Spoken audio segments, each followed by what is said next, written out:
And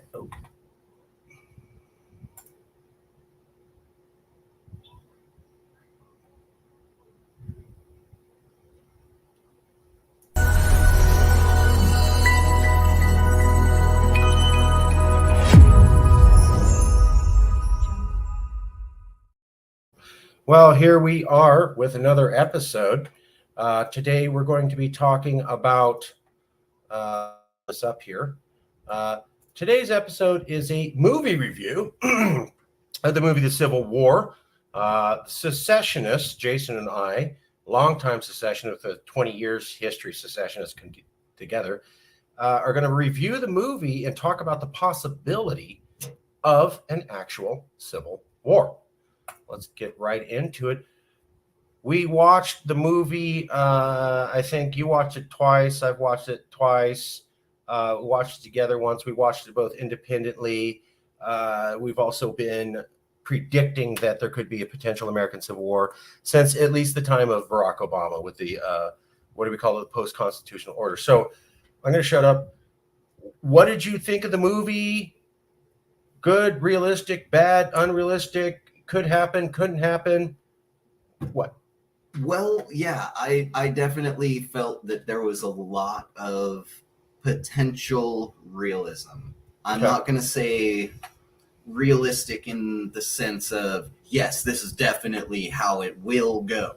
I'm just saying there are many, and I believe I've heard you say something to the effect before that there are many different possibilities. This is but one. I did say that. Yeah, outcomes. You're right. I did say that. Yeah, I found it very realistic for one of 30 possibilities. Yes, I think so. In this movie, it's unclear if the protests led to the secession and then the president overreacted, mm-hmm. right? But it seems like a president took a third term.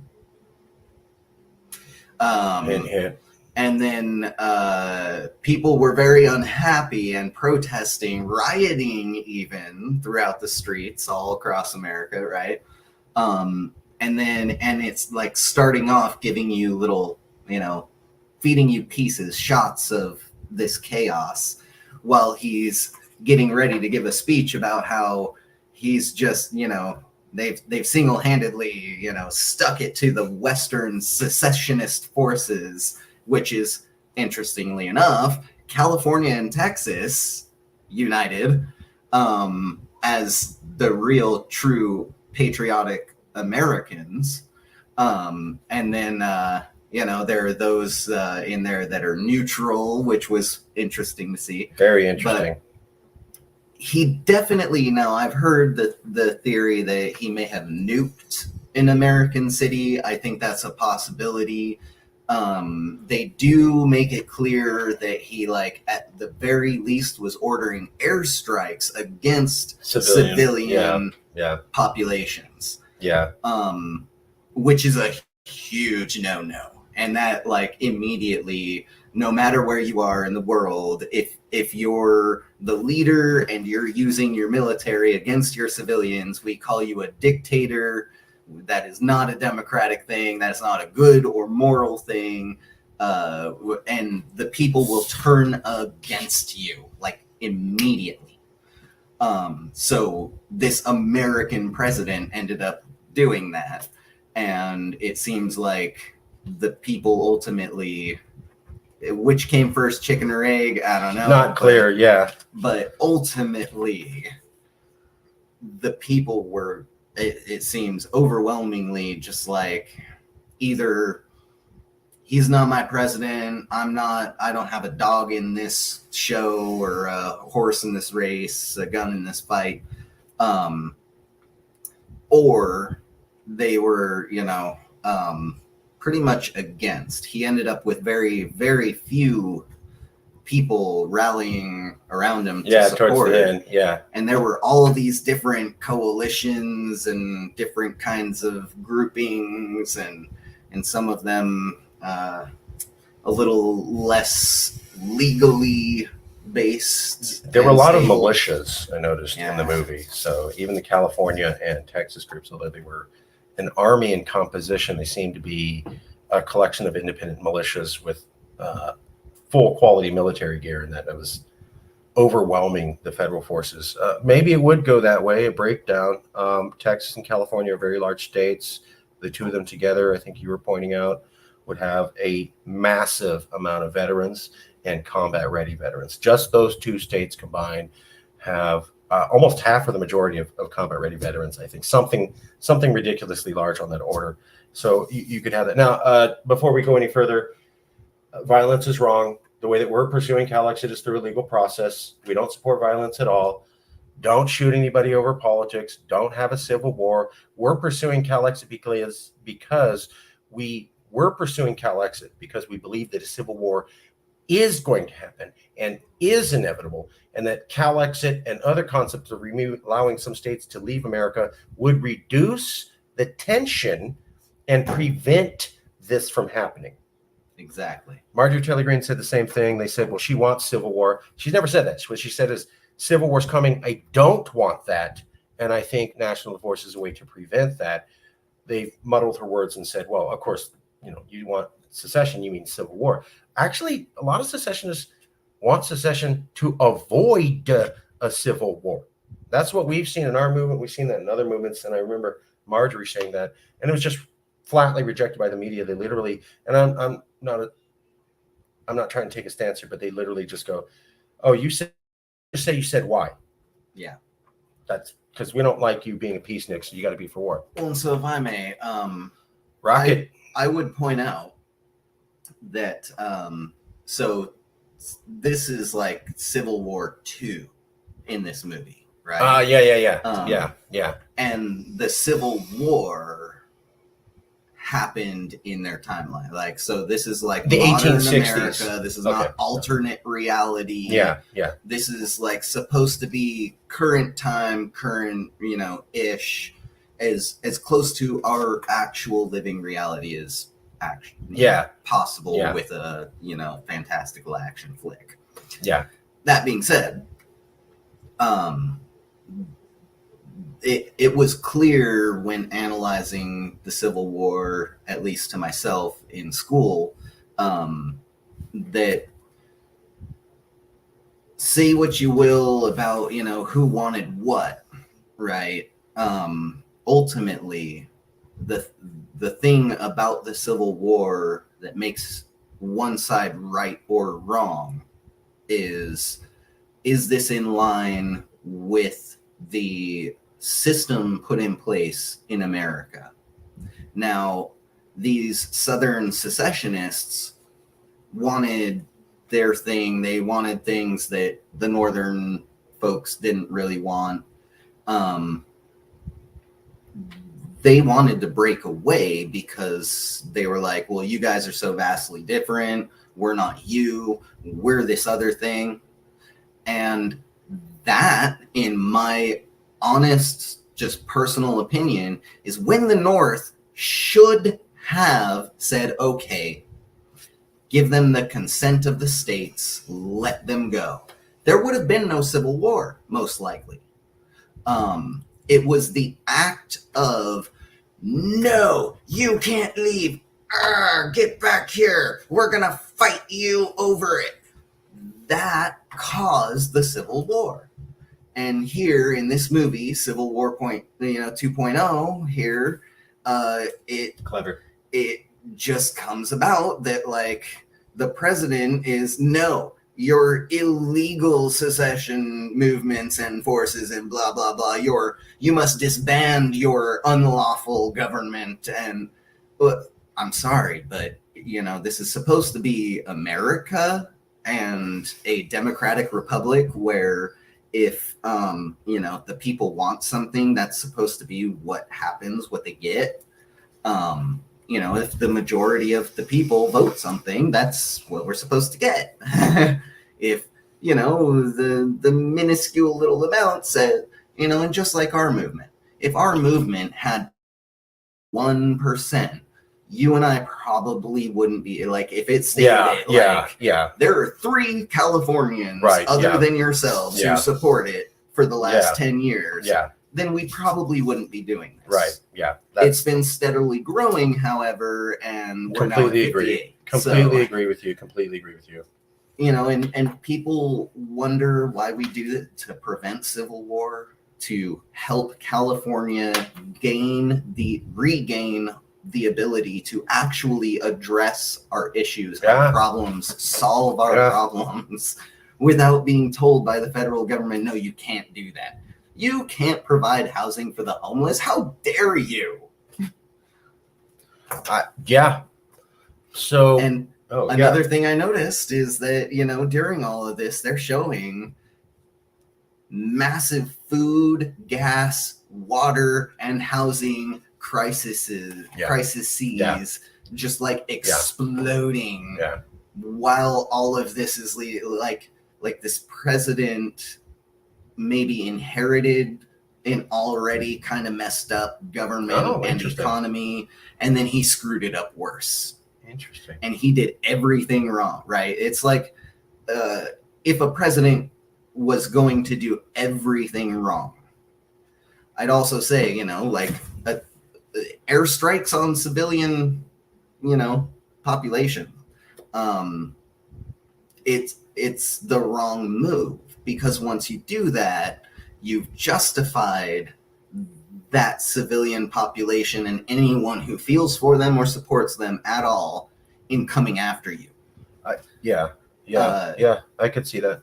People, you know, often ask us, what's stopping the United States from coming in and just blowing California away when you declare independence? Permanent economic collapse at a national scale. Permanent economic collapse at a national scale, massive loss of life, which are, you know, part of their citizenship, right? So, like, what, you're going to kill off to some people in America were fellow citizens. Exactly.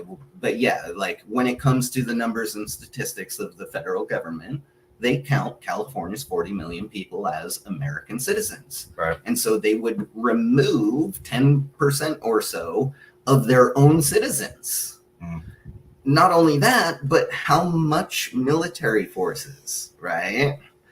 Not only that, but they also, if they did, they would unite everyone against themselves. That's what I think right there. That was my thought, was that anyone who's not for secession in California, at a point when hypothetically the president on his 3rd term says, you know what, let's just nuke San Francisco or whatever. You're going to get every last Californian, even the ones who were like, no, I'm an American. They would say, maybe not hardcore say, I'm not an American, but they would definitely say hardcore, this is clearly wrong. This is not the way America should be. This isn't what America stands for, right? Our military service persons who are like, I'm not for independence. I'm an American. I fought for America. What are you talking about? You know, and we agree. That's their right to have that opinion. They even likely, right? They see the citizens attacked by the tyrannical government. You tell me they're not going to rise up and try to protect the citizens.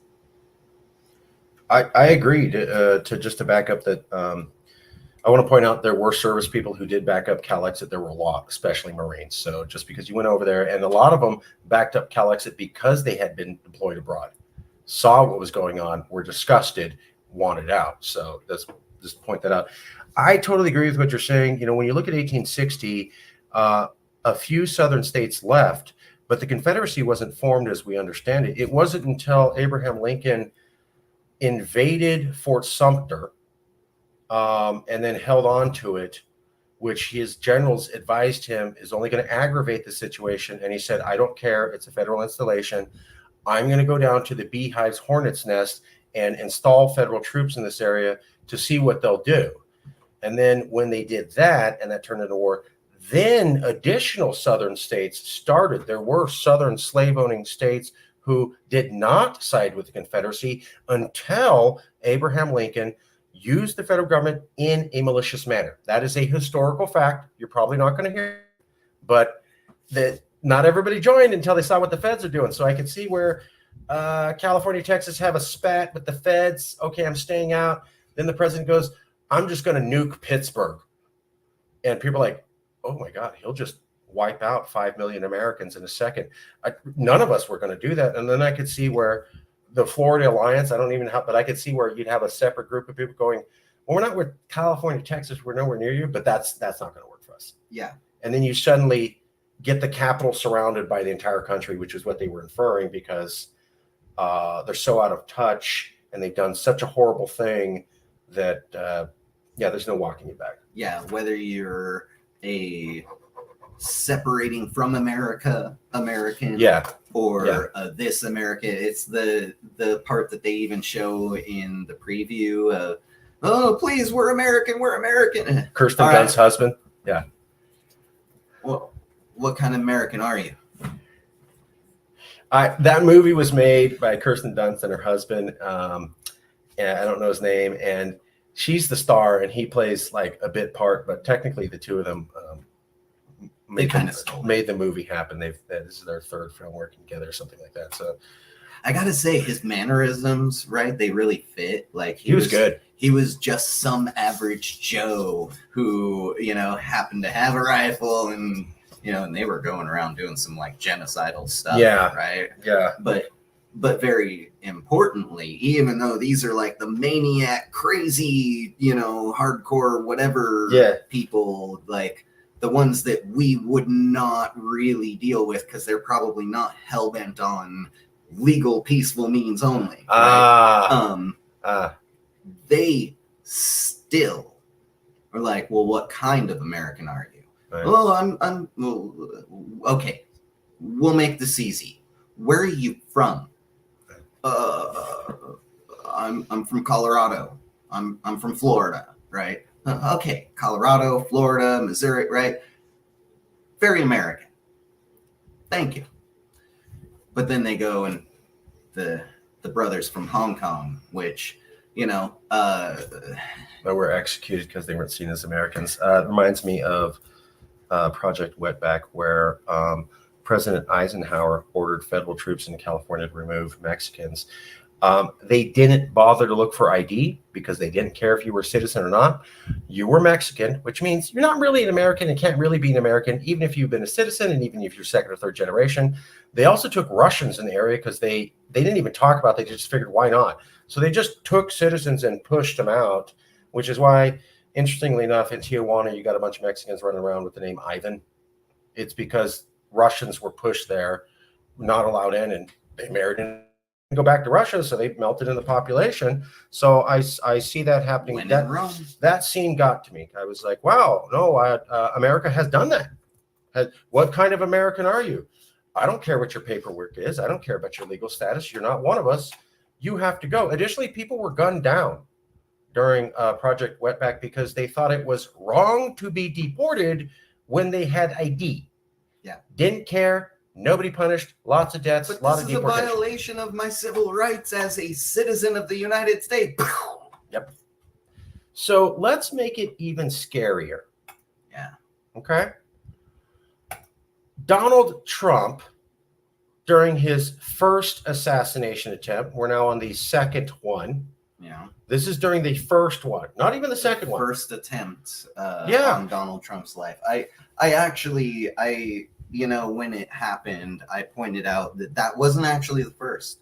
That's right. You said this. When he was campaigning for his first term, there was a young man at one of the rallies. This was before they had like super secret service all over Trump. Right. They had the metal guardrail, like movable interlocking guardrails that are about waist height on an average person. This young man was standing there, had his backpack, and you could clearly see, and I was watching live. And so, because you know, you watch all the DNC, all the RNC, all the Green, all the Libertarian. You got to watch them all and really like remove your personal stuff from Should. Yeah. And so I'm watching and I see there's this kid in the front who's like looking around. And he's like obviously looking for the opportune moment to do something. Right. And the officer right in front of him turns around, turns his back to him, and the kid hops over the guardrail and then grabs the officer's gun from his holster and turns and starts running up onto the stage and points the gun in the direction of Donald Trump, who is standing at the podium giving his speech. And he tried to fire it. You can see him trying to fire it, and then he realizes that the safety's on. And they tackle him, and it's over. But that right there was a legitimate assassination attempt. Had that safety not been on, he would have gunned down Donald Trump right there on live TV in front of everyone. When was that? That was while he was running for his first term. Okay. Third total, second this season. Yes. Is that okay? That is a third total, second this season. Summation. Well, what people were saying, if I could just, look at this. Louisiana monitor 1 inch from a potential civil war near miss and Trump shooting close call for democracy. This is USA News, 1 inch from a potential civil war. Could have set American democracy on edge. Let me remove the banner so you can get a little bit better view. Here's Sky News Australia, where they were talking about how this could have caused a civil war in America based upon their analysis. Here's another person on Sky News Australia, totally different person with history background, who said, yes, this also could have caused a civil war. Here's the Telegraph in England also saying there could have been a civil war. Here's Piers Morgan, and this guy's famous in America. I forget his name. Patrick Bet David. Famous American. Piers is obviously English.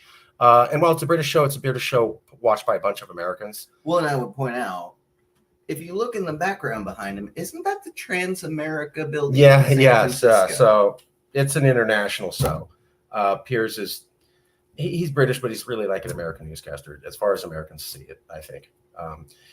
Here they are, an inch from civil war. Patrick Bet David said that. Not alone. Here's the Washington Examiner. Not to be outdone. New York Times.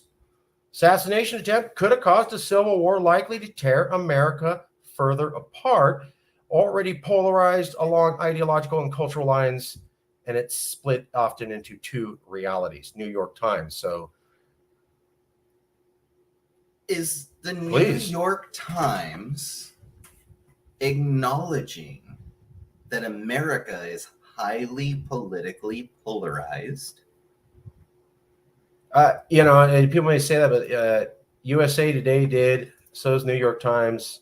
I understand there's some smaller publications, but there were 1, 2, 3, 4, 5, 6, 7, 8, 9. And then if you cover podcast media, Breaking Points is one of the most popular alternative forms of news out there, period.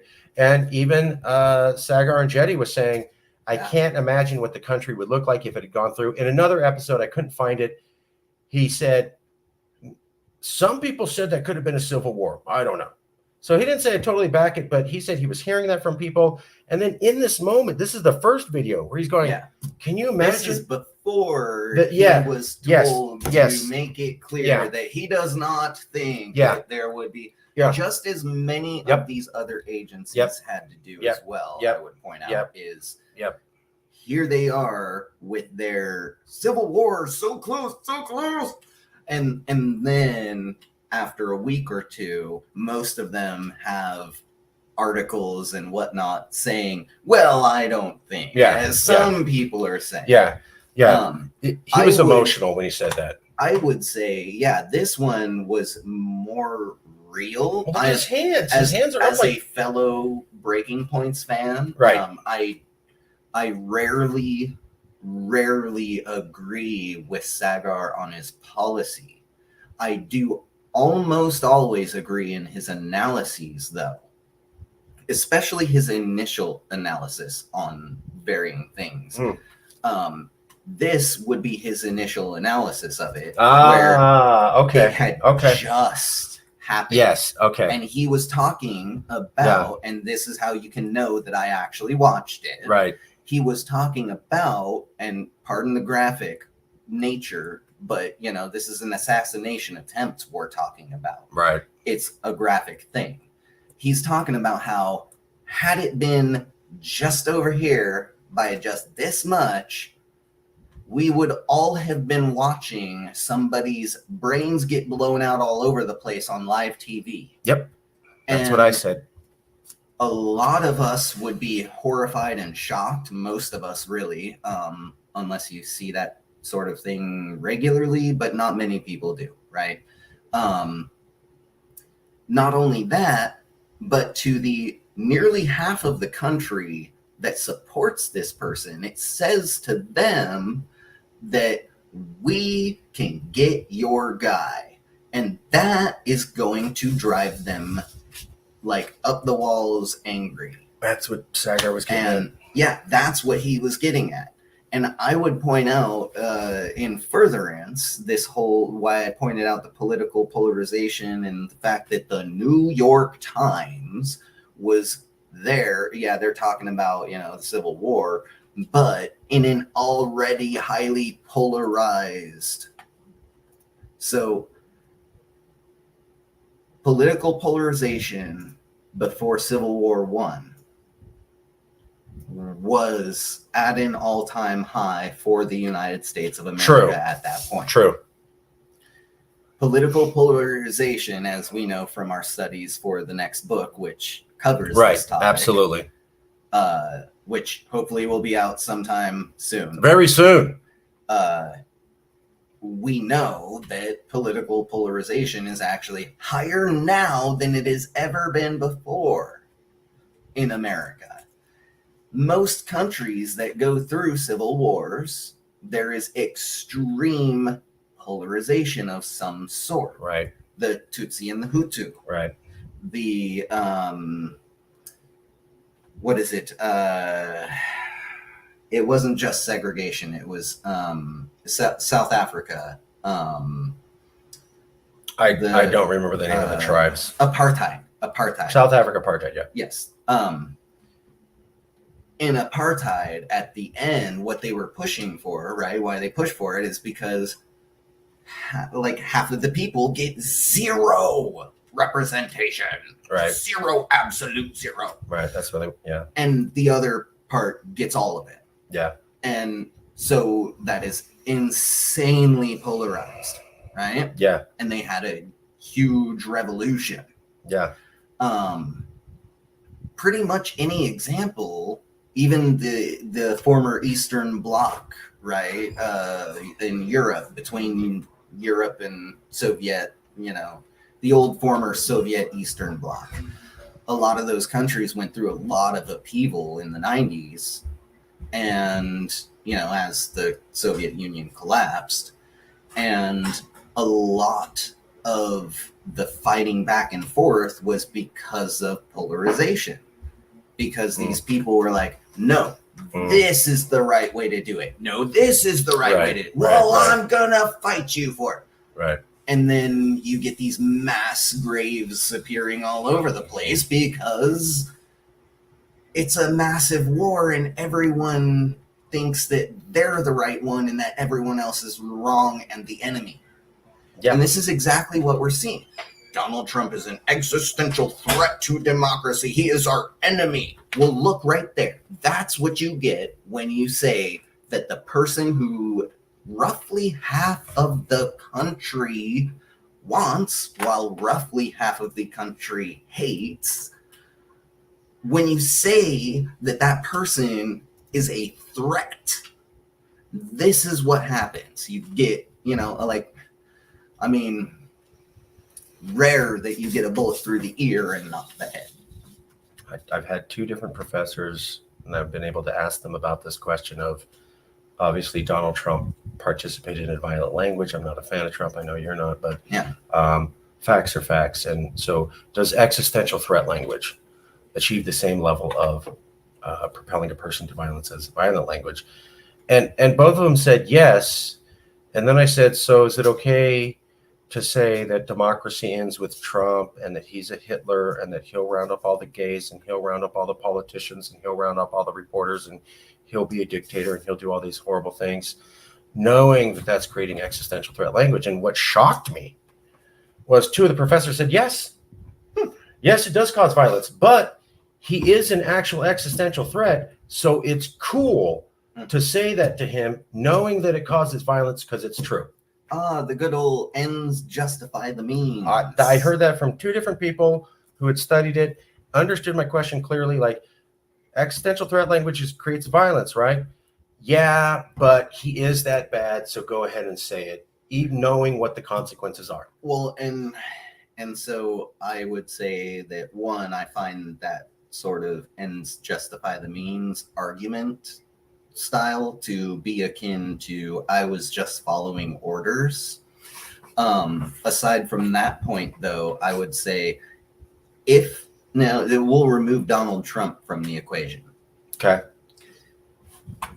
It doesn't matter who it is that we're talking about, right? Unknown politician X, who we're not even going to go into what gender identity or nothing, right? Okay. They are just an American politician running for president of the United States of America. Sure. They have somewhere between 45 and 48.5% voter support throughout the country. Does that sound like they definitely do not represent America or its values, and definitely could not be a democratically elected representative, with almost half of the country wanting them, feeling that this is our guy, this is the person who, embodies my beliefs and, is going to enact the agenda. Roughly half of the country wants that. How can you say no one wants that, or that it's undemocratic, or that I've had this debate. Roughly half the country, and then people go, "Where'd you get that number from?" Because they're watching some show that tells them somehow Trump can be competitive for like 48% of the country, but he's not actually half the population; it's only a third. And I'm like, that makes no sense at all to say that his real base is a third, but that he's polling at numbers close to half. That doesn't compute.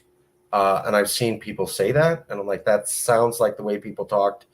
I remember in 2016, they said a minority of Americans elected this man, which was technical, but the way that they said it, I think it was Will.i.am during the Super Bowl, was framing it like 12% of the population picked this guy.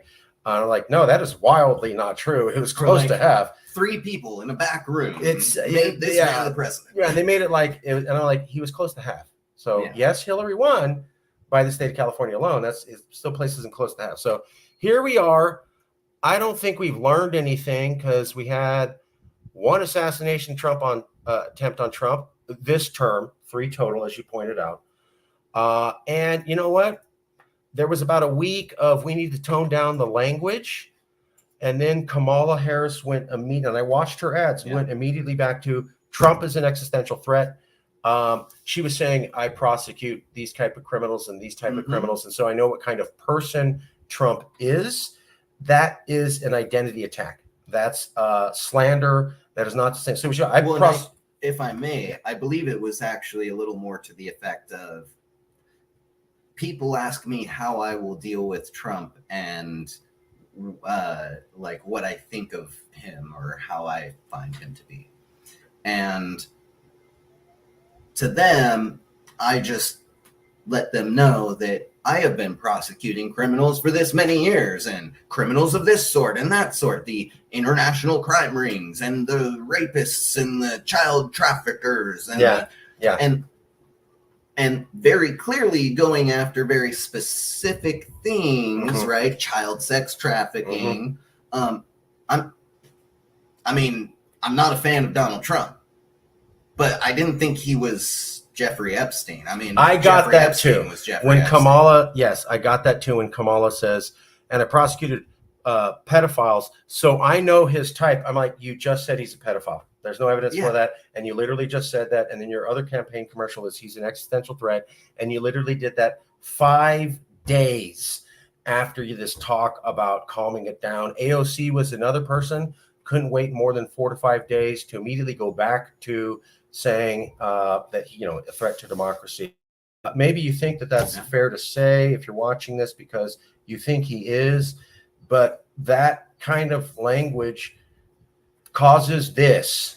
Yeah. So, and we're not Trump fans. I would push back. I would say it is fair and valid to have your own personal beliefs within yourself, thinking that this man can clearly not represent nearly half of this country. That's your right as an American to have your opinion, and I support it. Yeah. As a Californio, I still support you in your right to hold an opinion I do not agree with. I would point out, however, that if you're really American and you're really like for democratic process and like, this is America where, the vote matters and, if you find yourself like this and you think, or you have conversations, you think about these things and you have conversations with people and you espouse support for American doctrine, then do not go and say these sorts of things that are antithetical to American doctrine, such as this person who represents nearly half of the country's voting populace doesn't represent half of the country's voting populace. Right. Or he's not the legitimate president. He wasn't elected. Should be taken out, or or he's Hitler. Unless what you're implying very blatantly is that, okay, you're saying he is Hitler. So you're saying blatantly that roughly half of this country is like armband wearing, goose stepping Nazis who want Hitler. Yeah. That's how I took it, especially Joe Biden's address at night in front of colored red backdrop with 2 active duty Marines. I felt he was saying about 70 million Americans were enemies of the state. Now he says, I'm not saying that. A war speech. There is no, I can't find another presidential speech where they did the address at night with red backdrops and active duty Marines standing next to him. That was unique. On a warship or something like that. I don't know. I just know that was. It was bad. Very much like, fire oh my God, brimstone. Are we going to war? Yeah, I thought it was fire and brimstone type thing, and most presidents. He's talking about Donald Trump. They give the resolution, So we are all supposed to take this as no. He's definitely not saying we are war against Donald Trump. Yeah. He's not saying that anyone should be perfect. Excellent point. Zero incitement here. Exactly. Yeah. When he made that speech. Okay, well, we'll leave it there, and we'll come back with something very soon, and we will see you soon. And go Western forces. I'm not. No, but that then they're going to say, "See, you're supporting violence." No, not supporting violence. Supporting a coalition of friendship and support and camaraderie in the true foundational manner that the founding fathers had when they built the United States of America. Violence in politics is always bad. Calix never supports that, and we never will.